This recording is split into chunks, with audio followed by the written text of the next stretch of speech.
The glass towers of the Galactic Council shook like leaves in a storm.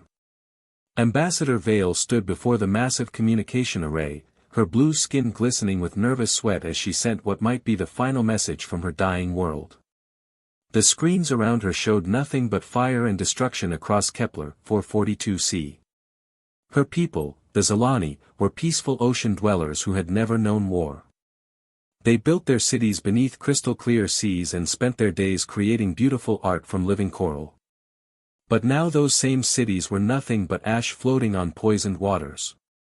The Ravagers had come like a plague of locusts, devouring everything in their path. Vale's voice cracked as she spoke into the transmitter. "This is our 17th request for military assistance. The Hegemony Military Command has officially declined, stating the risk is too great. The trade union called our situation hopeless and withdrew their peacekeeping forces yesterday. Even the mighty warrior clans of Boros Prime, who have never backed down from any fight, refuse to engage these monsters." In the center of the great chamber, Council Leader Thane floated in his life support tank, his ancient tentacles curling and uncurling with worry. Thane had lived for over 400 years and had seen the galaxy transform from a collection of warring tribes into a peaceful confederation of civilized worlds. For 3 whole centuries, they had known nothing but prosperity and cooperation. The Ravagers changed everything. They appeared from the empty space between galaxies 6 months ago, riding in ships that looked like they had been grown rather than built. These black vessels absorbed energy weapons like sponges soaking up water.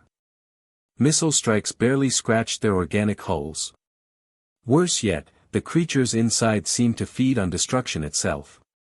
Every military expert in the galaxy had studied the footage from the first attacks. The Ravagers moved like a swarm, overwhelming defenses through sheer numbers and brutal efficiency. They didn't take prisoners or negotiate terms. They simply consumed everything and moved on to the next target. Thane's assistant, a nervous little creature named Pip, scurried over with a data tablet. "Sir, the Outer Rim colonies are already evacuating.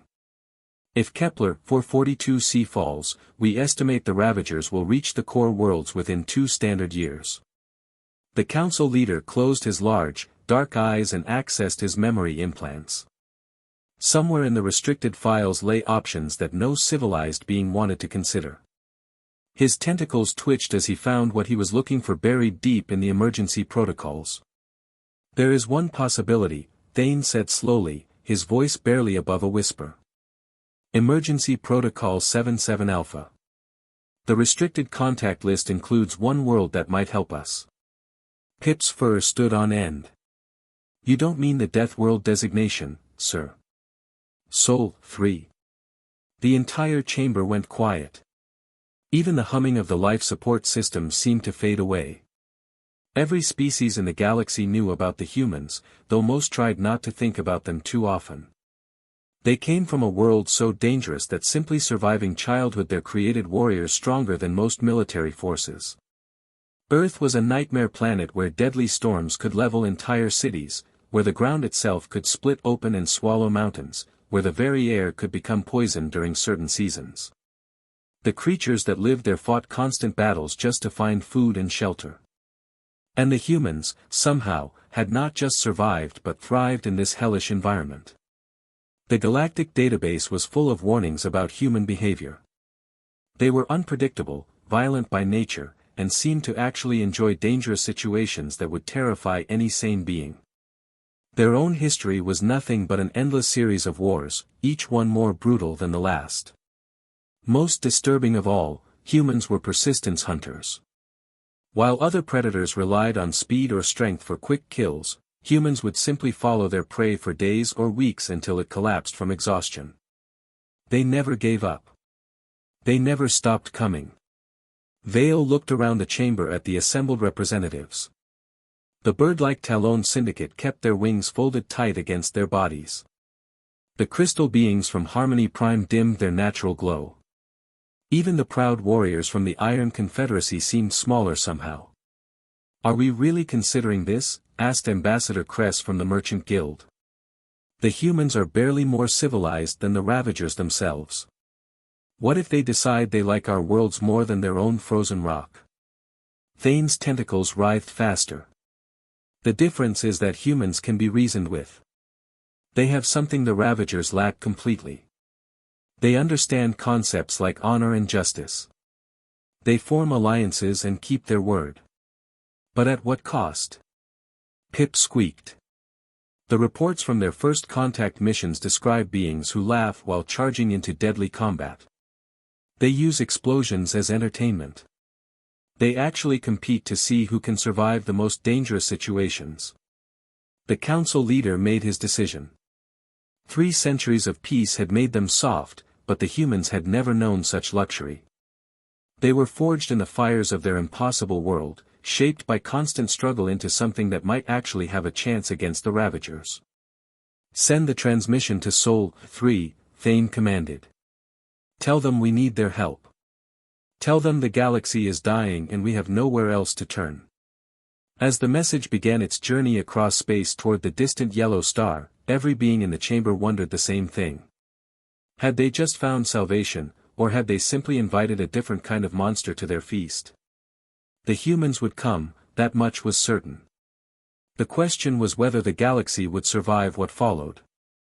Captain Jake Morrison gripped the metal railing of his ship's bridge as the alien star system filled the massive viewscreen before him. The UES Retribution was humanity's newest warship, built specifically for deep space combat after the brutal lessons learned during the Titan Wars. Its gray hull stretched nearly 2 kilometers from bow to stern, bristling with weapons that had been tested in the asteroid mining conflicts. Behind Morrison, 500 of Earth's finest Marines were making final preparations for what might be the strangest mission in human history. These weren't green recruits fresh from basic training. Every single soldier aboard had survived combat in environments that would kill most life forms in the galaxy within minutes. They had fought pirates in the sulfur storms of Venus, where the rain could melt through armor plating. They had battled rebels in the ice caves of Europa, where a single crack in your suit meant freezing to death in seconds. Lieutenant Beth Hayes looked up from her communication console, her face showing a mix of confusion and amusement. Hayes had grown up on Mars, where dust storms could last for months and a thin atmosphere made every breath a calculated risk. She understood the kind of thinking it took to survive in impossible places. "Sir, we're getting another message from the Galactic Council," she reported. "They're asking us to please reconsider our deployment size. They want us to send maybe 20 people for reconnaissance only. They seem quite worried about our current numbers." Morrison let out a deep laugh that would have sent shivers down the spine of any alien within hearing distance. It wasn't a cruel sound, but it carried the confidence of a predator who had never met anything he couldn't handle. "Tell them they should have thought of that before they called us, Hayes. You don't ask Earth for help and then try to tell us how to do our job." The captain turned to study the data flowing across his screens. The Ravagers had been systematically destroying colonies for months, and every civilized species in the galaxy had essentially given up. That kind of surrender was something humans simply couldn't understand. When Earth faced the asteroid collision that nearly ended civilization, they didn't evacuate. They built bigger guns and shot the rocks out of the sky. Several decks below, Sergeant Mike Rodriguez was conducting final equipment checks with his squad in the main deployment bay.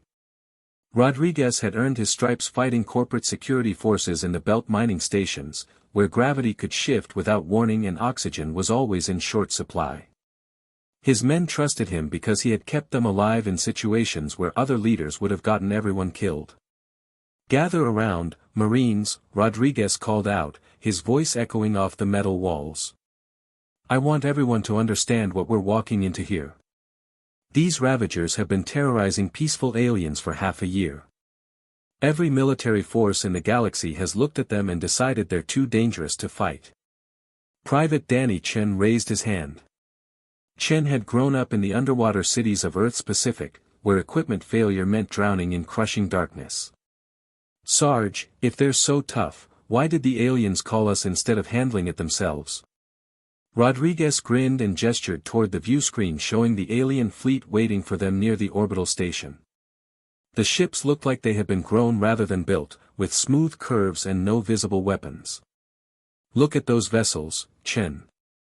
They're beautiful, efficient, and completely defenseless. These people have been living in peace for 300 years. They've forgotten what it means to fight for survival." The sergeant picked up his rifle, a weapon designed to function in vacuum, underwater, or in atmospheric conditions that would choke most life forms. The Ravagers made one critical mistake. They assumed everyone in the galaxy was as soft as the civilizations they'd been attacking. They've never faced an enemy that actually fights back.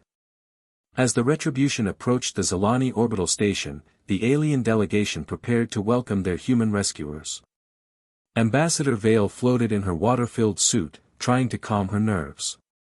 The creatures approaching them came from a world where the weather could kill, where the ground could split open without warning, where even the plants were dangerous. When the first humans stepped off their transport shuttle, the aliens immediately understood why every species in the galaxy spoke of Earth with a mixture of fear and respect. These beings moved with the casual confidence of apex predators. They spoke about upcoming battles the way other species might discuss weekend entertainment. Lieutenant Hayes was explaining human military doctrine to a group of Zilani military observers when one of them asked about casualty estimates for the coming engagement. Hayes looked genuinely confused by the question. "Casualties? We're not planning to take casualties. We're planning to win." The aliens exchanged worried glances. One of the Zilani officials whispered to Ambassador Vale, "Are you sure we made the right choice? These humans seem almost eager for violence." Vale watched as human soldiers laughed and joked while loading weapons that could level city blocks. She observed their complete lack of fear when discussing tactics against an enemy that had terrified the entire galaxy. Part of her wondered if they had simply traded one nightmare for another. But then she remembered the images from her dying homeworld, the cities burning beneath alien skies, the children who would never grow up to see peace return. The humans might be dangerous, but they were dangerous in service of those who couldn't protect themselves. "They're not here to conquer us," Vale told her worried colleagues. "They're here to fight for us. And perhaps that's exactly what we need."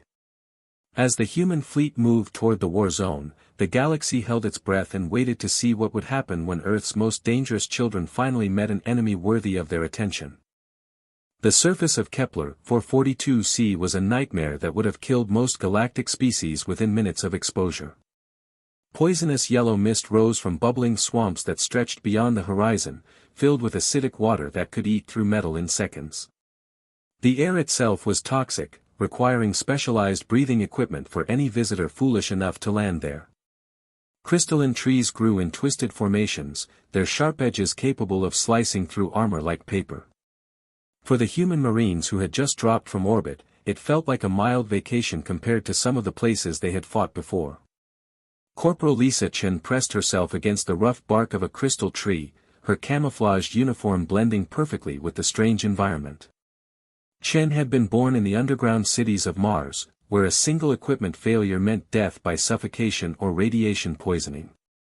She had learned to move silently through hostile territory during the corporate wars in the asteroid belt, where sound could travel through metal corridors and give away your position to enemies with superior firepower. Through her helmet's display, Chen watched 12 Ravager soldiers moving through the swamp in a standard patrol formation. These creatures were impressive by galactic standards, standing nearly 3 meters tall with thick chitinous armor that had deflected every conventional weapon fired at them.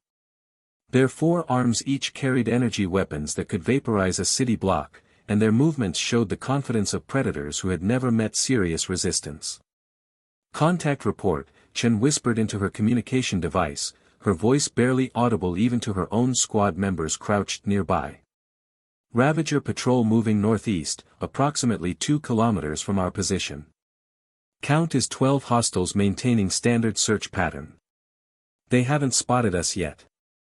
300 meters away, Sergeant Mike Rodriguez was carefully placing an improvised explosive device beneath a fallen crystal log. The bomb was a perfect example of human adaptability in combat situations. Rodriguez had taken standard Earth military explosives and connected them to Zilani power cells that the aliens had provided. The combination created a weapon with 3 times the destructive power of either component alone. This kind of field innovation was exactly what made human soldiers legendary among the few species that had encountered them in combat. While other military forces relied on equipment designed and tested over decades, humans could create new weapons from spare parts and battlefield salvage in a matter of minutes. Rodriguez activated his communication system and spoke quietly to his squad. "Listen up, people.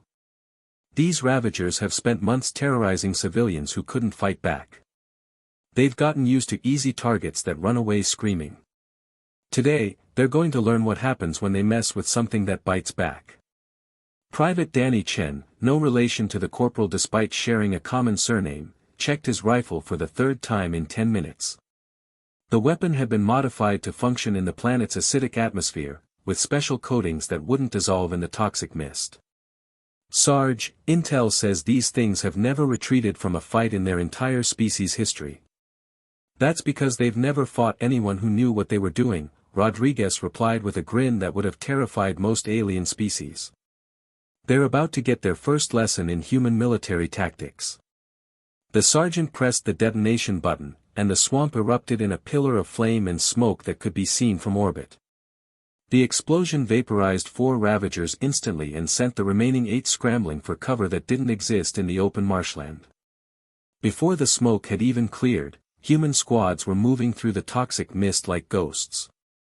They used the planet's natural hazards as weapons, driving confused Ravagers toward acidic pools and using the sharp crystal formations as cover for their advance. What the aliens found most disturbing was how comfortable the humans seemed in this hellish environment. While the Ravagers struggled with their heavy armor and unfamiliar terrain, the human soldiers moved like they had been born in the swamps. They adapted their tactics in real time, turning every environmental danger into an advantage. Corporal Chen flanked the remaining Ravagers from the east, moving silently through water that would have dissolved most organic tissue. Her breathing equipment filtered out toxins that would have killed a dozen other species, while her boots found solid footing on surfaces that shifted like quicksand. The Ravagers found themselves facing an enemy unlike anything in their experience. These creatures from the death world called Earth didn't retreat when faced with superior numbers. They didn't panic when their equipment was damaged. Instead, they seemed to become more dangerous as conditions got worse. Within 30 minutes, the entire Ravager patrol had been eliminated without a single human casualty.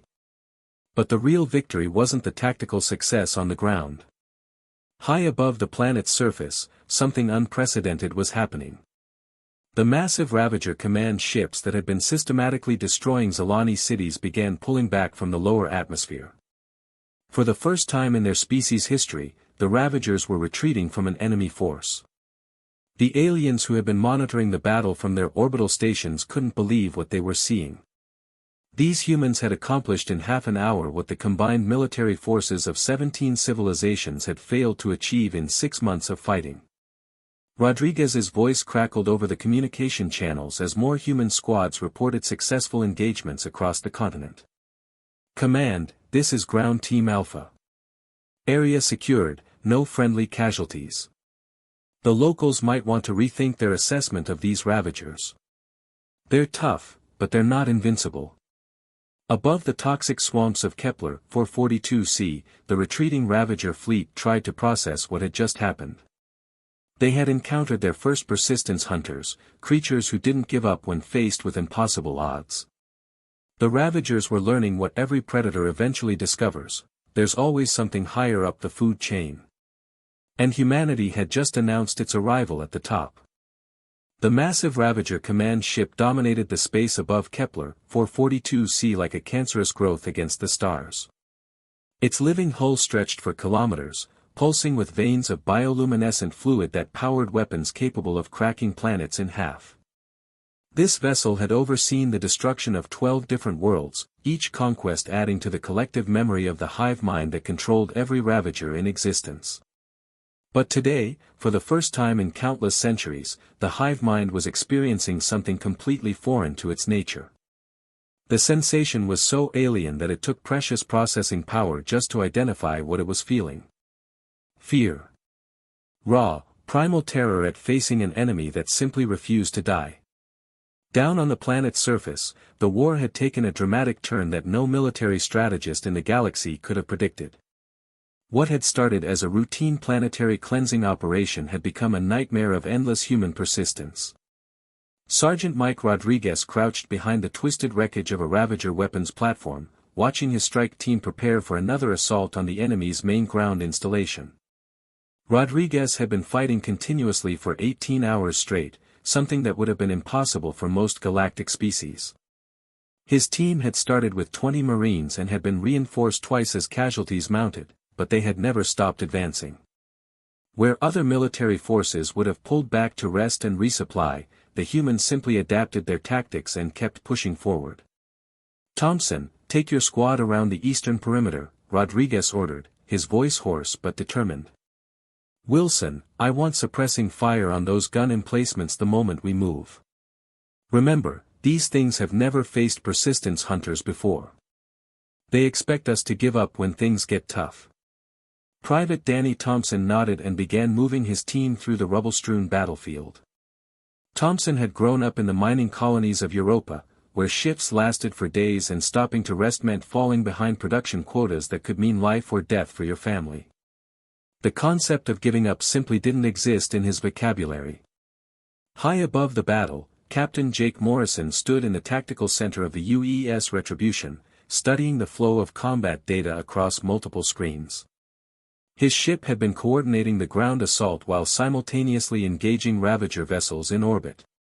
The pattern that emerged told a story that fascinated and horrified the alien observers monitoring the battle. "Look at this data stream," Morrison said to his tactical officer, pointing at the readouts. "Every time the Ravagers think they have us cornered, we adapt. Every time they change their tactics, we learn from it and counterattack. Their problem isn't that their technology is inferior. Their problem is that they're apex predators who have never encountered another apex predator." The captain pulled up footage from the ground battle, showing human Marines advancing through areas that should have been certain death. They don't understand how to fight something that refuses to stay down. Every species they've conquered before either died quickly or surrendered when the odds became hopeless. But humans? We get more dangerous when we're cornered. Meanwhile, Lieutenant Beth Hayes was having the time of her life piloting a captured Ravager fighter through the chaotic battle zone above the planet. The organic ship responded to her thoughts rather than traditional controls, a technology that should have taken months to master. Instead, Hayes had figured out the basics within an hour and was now using the craft's own weapon systems against its former owners. "This is incredible," Hayes reported over the communication channel as she destroyed another Ravager patrol craft. "Their ships are designed for pilots who think in formation patterns. They can't handle someone who improvises in real time. I'm literally using their own tactics manual against them, but adding human unpredictability to the mix." The tide of battle had shifted so dramatically that even the Zalani observers couldn't believe what they were witnessing. Species after species had faced the Ravagers and been systematically destroyed, but the humans were doing something that defied all military logic. They were winning. The final phase of the ground assault began when Rodriguez received word that 300 fresh Marines had landed and were ready to storm the primary Ravager hive complex. This massive structure had been built to intimidate prey species, with corridors designed to channel defenders into killing zones and walls that literally screamed with the voices of previous victims. "Listen up, Marines," Rodriguez shouted over the sound of weapons fire. "That hive is where they're coordinating their entire operation from. We take it, and this planet is ours. They built it to scare civilians and untrained militia forces. But we're not civilians, and we sure as hell aren't untrained." The assault that followed would be remembered as one of the most audacious military operations in galactic history. 300 human Marines charged into corridors designed to break the spirit of any attacker, shouting battle cries that echoed off walls meant to crush hope. What broke the Ravagers wasn't the human weapons or tactics. It was the sound of laughter coming from creatures who should have been terrified.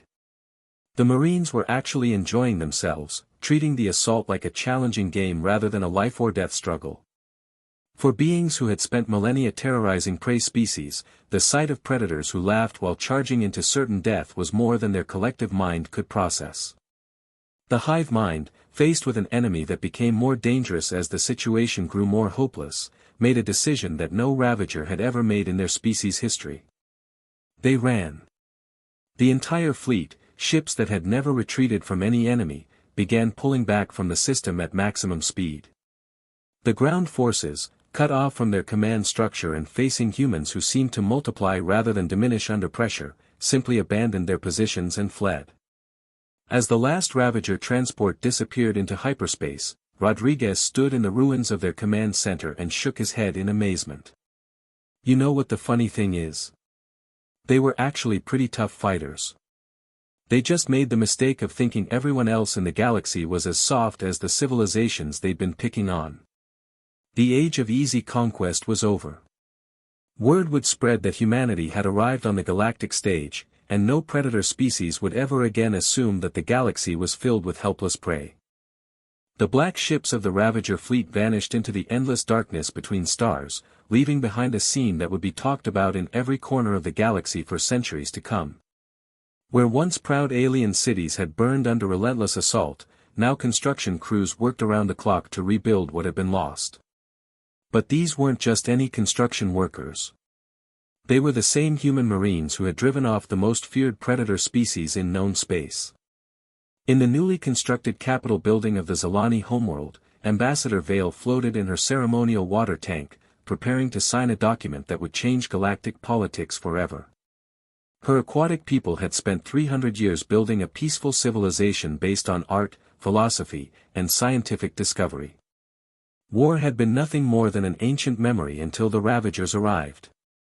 Captain Jake Morrison stood beside the signing table, still wearing his battle-scarred uniform from the final assault on the Ravager stronghold.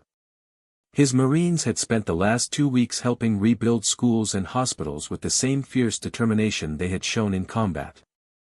Morrison watched through the crystal windows as Sergeant Rodriguez supervised the construction of a new children's hospital, directing human engineering crews with the same tactical precision he used to coordinate battlefield operations. Captain Morrison, Ambassador Vale said, her voice carrying both gratitude and something that might have been fear. I must be honest with you. Your species terrifies us in ways that even the Ravagers did not. The Ravagers were destroyers, pure and simple. But you humans are something far more complex and unpredictable. Morrison nodded, understanding the ambassador's concerns. He had seen the way alien species reacted to human behavior during the reconstruction efforts.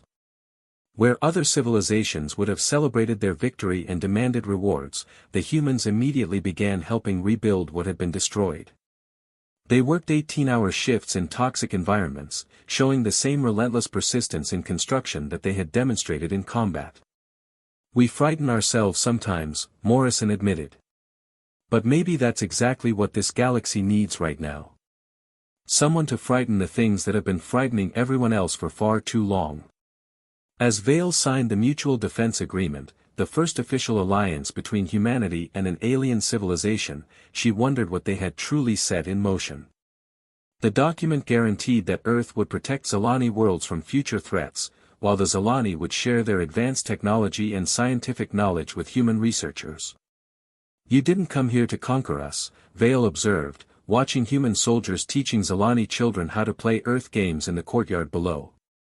You came here to fight for us. I think that distinction might be the most important thing about your species. Morrison smiled, an expression that no longer seemed quite so terrifying to the ambassador. We didn't come here to be anyone's saviors either. We came here to do a job that needed doing.